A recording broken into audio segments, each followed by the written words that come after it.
Afternoon বন্ধুরা, আফটারনুনই বলছি কারণ এখন বেলা 12টা বাজতে যায়। সারা রাত কারেন্ট অফ ছিল, ঘুমও হয়নি। তারপর ছেলের শরীরটা আবার খারাপ হয়েছিল বলে সেই জন্য সারা রাত সবাই আমরা জাগা ছিলাম। তা সকালের দিকে কারেন্ট আসাতে আমরা একটু ঘুমিয়ে পড়েছি। আর তোমাদের দাদাভাইও 11:30 বেজে গেছে, এখন চলে এসছে। এইবার এখন চা খাবো আমরা, কারণ সবাই সকালে মোটামুটি কারেন্ট আসার পর সবাই একটু ঘুমিয়েই পড়েছিলাম। আর সবাই বলতে আমি আর সুদেশ না, তোমাদের দাদাভাইও ডিউটিতে বেরিয়ে গেছিলো। আর আজকে থেকে তো আমার ছেলের মর্নিং ডিউটি। যত শরীর খারাপই হোক না কেন, ও ঠিক 6টার সময় বেরিয়ে গেছে ডিউটিতে। তা ওকে নিয়ে একটু মন টনগুলো খারাপও আছে আমাদের। এখন ডাক্তারের ওষুধ তো চলছে, আজকে আবার রিপোর্ট দেবো, জানি না কেন আবার ব্লাডটা বেরোলো, সেটা নিয়ে একটু দুশ্চিন্তার মধ্যে রয়েছি। তা যাই হোক, জানি না বাবা জগন্নাথ কী করবে। চলো বন্ধুরা, আর এই দেখো বাইরের পরিস্থিতি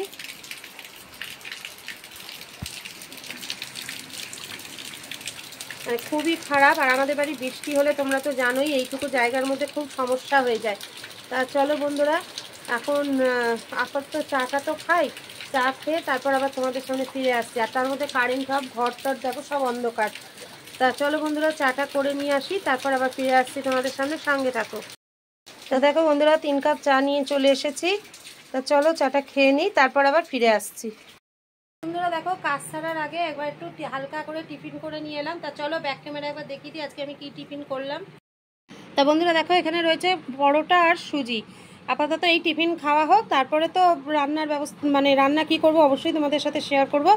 চলো সঙ্গে থাকো বন্ধুরা। তোমাদের সামনে ফিরে এসেছি। এখন সারাদিন পুজো করে উঠতে পারিনি, এখন 5টা বাজে, এখন পুজো করে উঠলাম।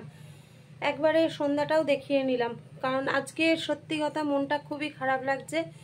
তারপর ডাক্তারের সাথে কথা বলেছি, আবার ছেলেকে আরেকটা ব্লাড টেস্ট করতে হবে, সেটা কালকের হবে। সেই টেস্টের রিপোর্ট দেখে বুঝতে পারা যাবে যে ওর কেন এরকম ব্লাড বেরোচ্ছে। এতটাই মনটা খারাপ লাগছে বন্ধুরা, আমার কিচ্ছু ভালো লাগছে না, থেকে থেকে ভয় বুক কেঁপে উঠছে।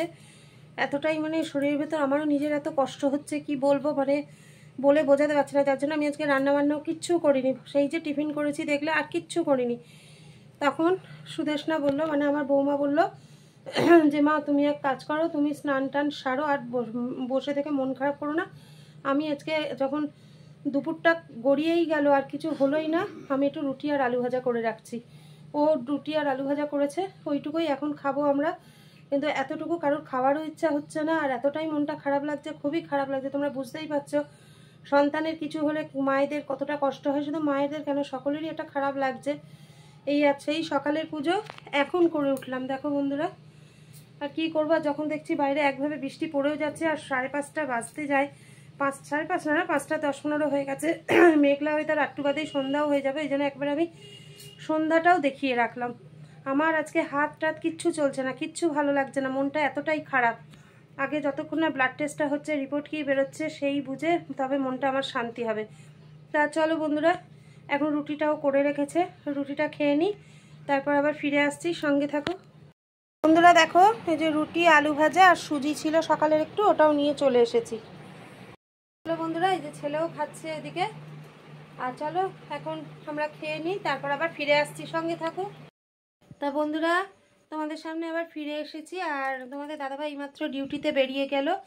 আর আমার ছেলের যেহেতু মর্নিং ডিউটি করে এসেছে, তা দুজনে এখন ঘরে বসেছিল, তাই বলে এখন বৃষ্টিটা কম আছে, যা একটু দুজনে ঘুরে আয় কোথা থেকে। এই আশপাশে একটুখানি ঘুরে এলো, মনটাও খারাপ করে বসে আছে, তাই ওরা দুজনে একটু বেরোলো। তা বন্ধুরা, এই ফাঁকে ভাবলাম আমি তোমাদের কাছে ভিডিওটা পৌঁছিয়ে দিই। আর আজকে দুপুরে যেহেতু কিছু মানে ভাত টাত খাইনি, তা রাতে ভেবেছিলাম ভাত করব। তা তোমাদের দাদাভাই বললো, আমার ছেলেও বললো যে খিচুড়ি খাবে এই ওয়েদারে। বললাম ঠিক আছে, তাহলে খিচুড়িই করব।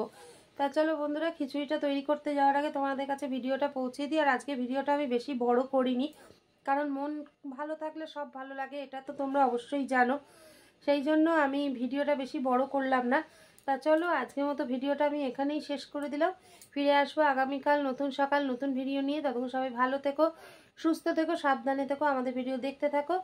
আর যারা যারা সত্যি আমাদের শুভাকাঙ্ক্ষী আছো, যারা সত্যি আমাদেরকে ভালোবাসো, তাদের কাছে একটাই রিকোয়েস্ট করব, আমার ছেলের জন্য একটু ভগবানের কাছে মানে প্রার্থনা করো যেন আমার ছেলেটা তাড়াতাড়ি মানে সুস্থ হয়ে যায়।